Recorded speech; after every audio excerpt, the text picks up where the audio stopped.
இப்பதான் கவர்மெண்ட் வந்திருக்கு. அவங்க பதவியேற்று இன்னைக்குன்னா ஒரு வாரம் கூட ஆகல. இப்பதான் நம்பிக்கை வாக்குல வெற்றி பெற்று இருக்கிறாங்க. கவர்மெண்ட் செட்டில் ஆயிட்டு இருக்கு. இன்னும் போர்ட்போலியோஸ் எல்லாம் இன்னும் அலோகேட் பண்ணல, மினிஸ்ட்ரி எக்ஸ்பான்ஷன் பண்ணல. டைம் கொடுக்கணும், செட்டில் ஆகிறதுக்கு டைம் கொடுக்கணும். செட்டில் ஆகிறதுக்கு டைம் கொடுத்ததுக்கு அப்புறம் தான் என்ன பண்றாங்க எப்படி பண்றாங்கன்னு பார்க்கணும். அதெல்லாம் இருக்கிற ஸ்கீமை தொடர்றாங்க.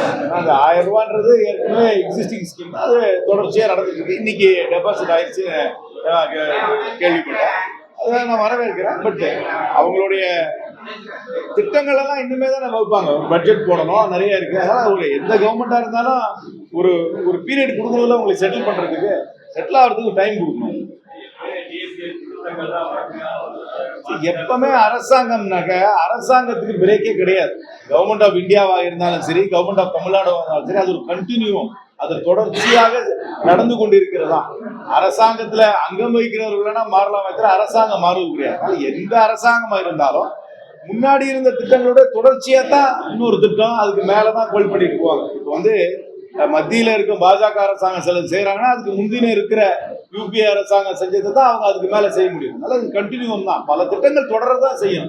இப்ப நாளைக்கு இந்த ஊர்ல அந்த ஊருக்கு ஒரு பஸ் போகுதுன்னா ஏற்கனவே போற பஸ் போயிட்டு தானே இருக்கும். சிலதான் மாத்தி பண்ணுவாங்க. ஆனா இந்த கவர்மெண்ட்டுக்கு டைம் கொடுக்கணும். நீங்க டைம் கொடுக்கறதுக்கு முன்னாடியே நீங்க வந்து என்ன பண்றாங்க ஏது பண்றாங்கன்னு கேட்கறது வந்து நியாயமா இல்லை. அவங்க வந்து இன்னும் ஒரு வாரம் தான் ஆகுது.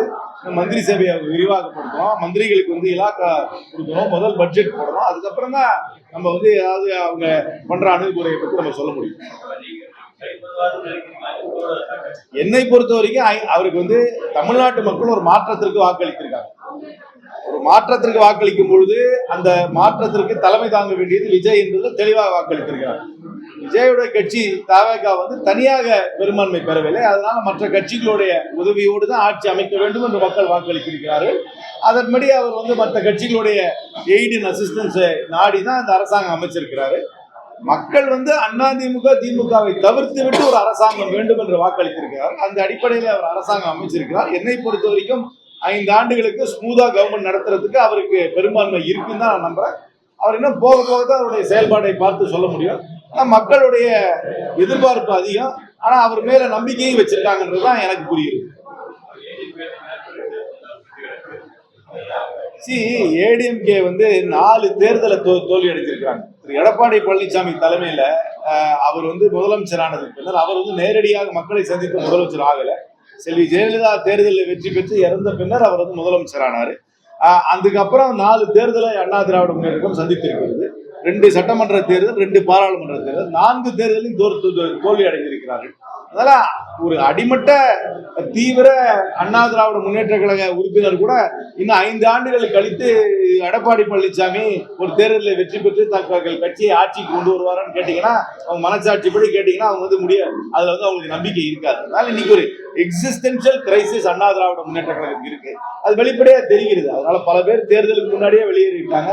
இப்ப தேர்தலுக்கு அப்புறம் வெற்றி பெற்றவர்களே பிளவெல்லாம் ஏற்படுது. அதான் அந்த கட்சியுடைய ஒரு ஸ்திரத்தன்மை கொஞ்சம் பாதிக்கப்படும் தான் நான் நினைக்கிறேன். அவங்க கட்சிக்கு யார் வேணா வரலாங்க. இன்னைக்கு வந்து அதிமுக 3வது கட்சியாக தள்ளப்பட்டிருக்கிறது. இன்னைக்கு வந்து பிரதான அரசியல் கட்சி தவேக, அதுக்கு அடுத்த முக்கியமான எதிர்கட்சியாக இருக்கிறது டிஎம்கே, அதுக்கப்புறம் தான் அதிமுக. அதிமுக வந்து இனிமே அவங்க வந்து புதுப்பிச்சு இந்த 2 கட்சிகளோட இணையாக சமமாக இப்போது அண்மையில போட்டியிட முடியுமான்னு கேட்டீங்கன்னா அது ஒரு கேள்விக்குறியா தான் எனக்கு.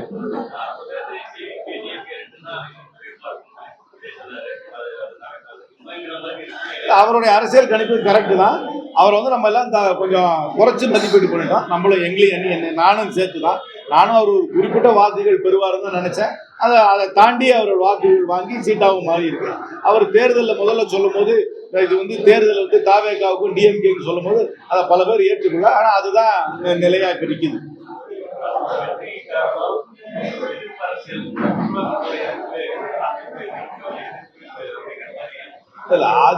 தமிழ்நாட்டில் என்னைக்குமே அதிமுகவும் வேண்டாம் டிஎம்கேவும் வேண்டாம்னு ஒரு மார்க்கெட் எப்பவுமே இருந்துச்சு.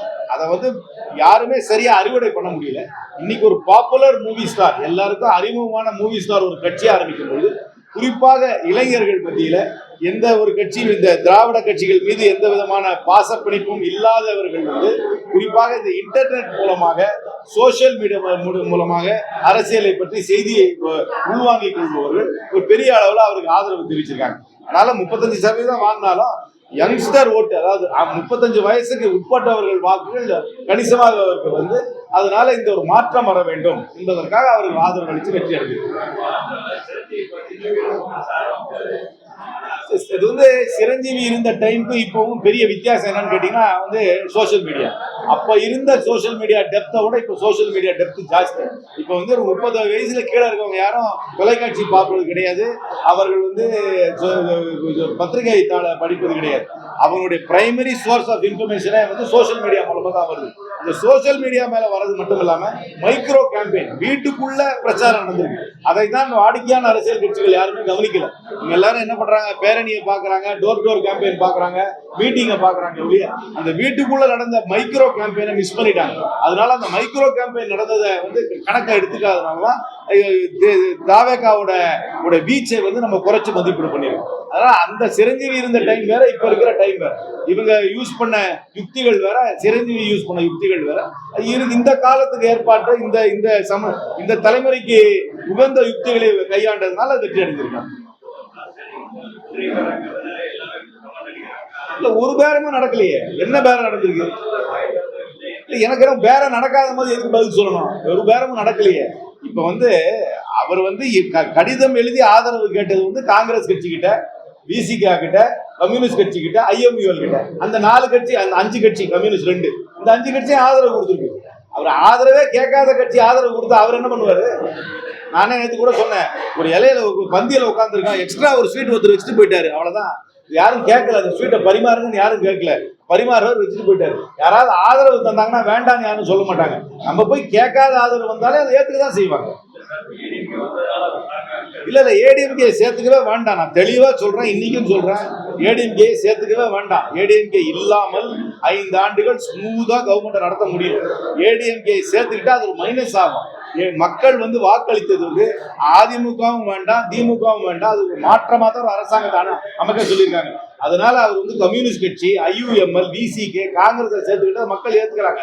அதிமுக ஒரு பிரிவை அரசாங்கத்தில் சேர்த்துக்கிட்டா என்னை பொறுத்தவரை அது மக்கள் முழுமையா ஏற்றுக்கொள்ள மாட்டார்கள். அவருடைய இமேஜுக்கும் இந்த அரசாங்கத்துக்கு அது மைனஸா தான் நான் பாக்குறேன். என்னை பொறுத்த வரைக்கும் அந்த அதிமுகவில் பிரிந்து போவர்களையோ அதிமுகவில் அந்த யாரையுமே அரசாங்கத்தில் சேர்த்து கொள்ளாமலேயே 5 ஆண்டுகள் ஸ்மூதாக தாவேகா தலைமையில் அரசாங்கம் நடக்கும்.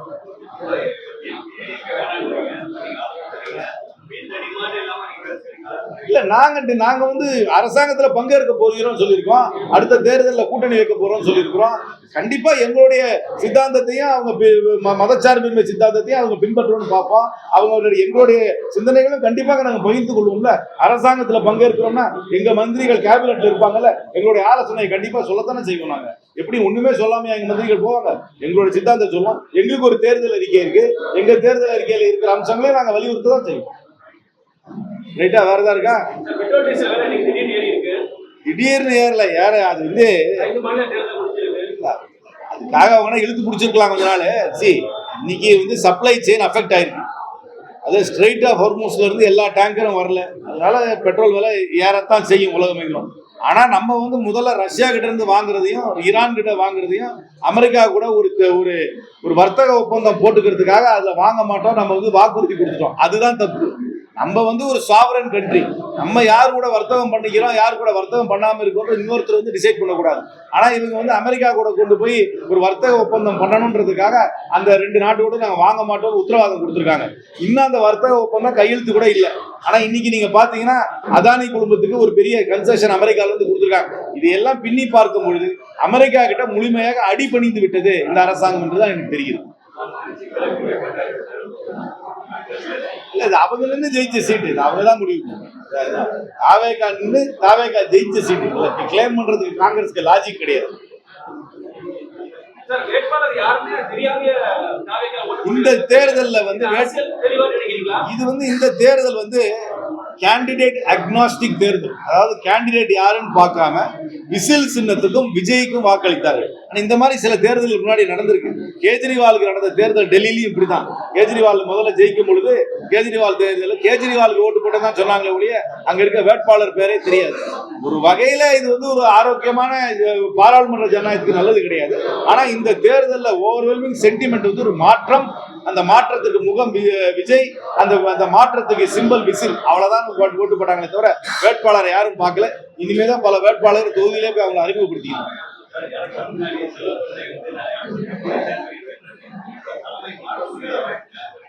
நார்மலா 3 வருஷத்துக்கு ஒருக்கா மாத்துவாங்க. இப்ப மாத்துவாங்க. இப்ப கேரளால எல்லாம் மந்திரி சபையெல்லாம் அமைச்ச அப்புறம் இந்த ரீஆர்கனைசேஷன் நடக்கும். இந்த எல்லா ஸ்டேட்லயுமே, அசாம் எல்லா ஊர்லயும் ரீஆர்கனைசேஷன் நடக்கும்போது இங்கேயும் ரீஆர்கனைசேஷன் நடக்கிறதுக்கு வாய்ப்பு.